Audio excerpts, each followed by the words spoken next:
Feeling stuck? Like no matter how hard you try, the pieces just won't fall into place? Well, what if I told you there's a blueprint for living with purpose and experiencing favor, even in today's crazy world? It's all tucked away in the story of Nehemiah, a man whose actions over 2,500 years ago can still inspire us today. Let's dive in and see how his life can transform yours. First, let's talk about prayer. Nehemiah didn't rush into action. He started with prayer. And not just any prayer. He prayed with intention. He confessed his sins, reminded God of his promises, and trusted him completely. Now, how does this apply to you? Think about the last time you faced a big challenge. Did you panic? Did you rely only on yourself? Imagine if you paused and brought it to God instead. For us, prayer can be as simple as saying, "God, guide me today."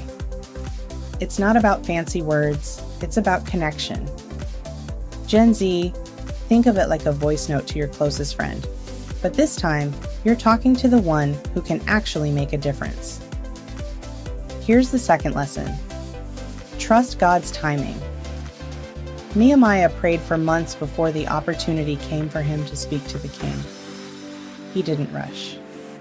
He waited for God to align everything perfectly. Now, let's be real. Waiting is hard. We live in a world of instant gratification, where waiting even a few seconds for a TikTok to load feels like forever.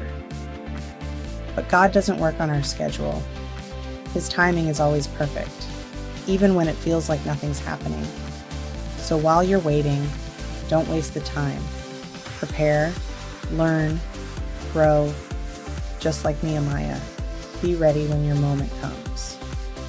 When the time came, Nehemiah didn't hesitate. He boldly told the king exactly what he needed, and he was prepared. He had specific requests ready: letters for safe passage, resources for rebuilding, and even more.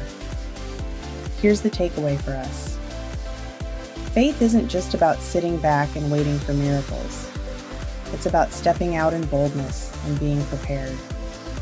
So, if you're praying for a dream job, don't just wait. Polish your resume, practice your interview skills, and be ready to seize the opportunity. Boldness plus preparation equals breakthrough. And here's the final piece. Recognize God's favor. Nehemiah didn't succeed because he was lucky or because he knew the right people. He succeeded because God's hand was on him. In our lives, favor might look like unexpected opportunities, kind words from a stranger, or a door opening when you least expect it. But here's the thing. Favor doesn't come because we're perfect. It comes because God is good. So how can you start applying Nehemiah's lessons to your life right now? Here are 4 practical steps. Pray first. Before you make a decision, bring it to God. Even a quick prayer can make a huge difference. Be patient. Trust that God's timing is perfect, even if it feels delayed. Step out in boldness.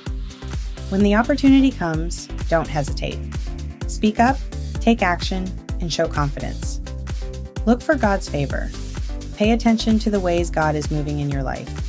Those little moments of grace and opportunity.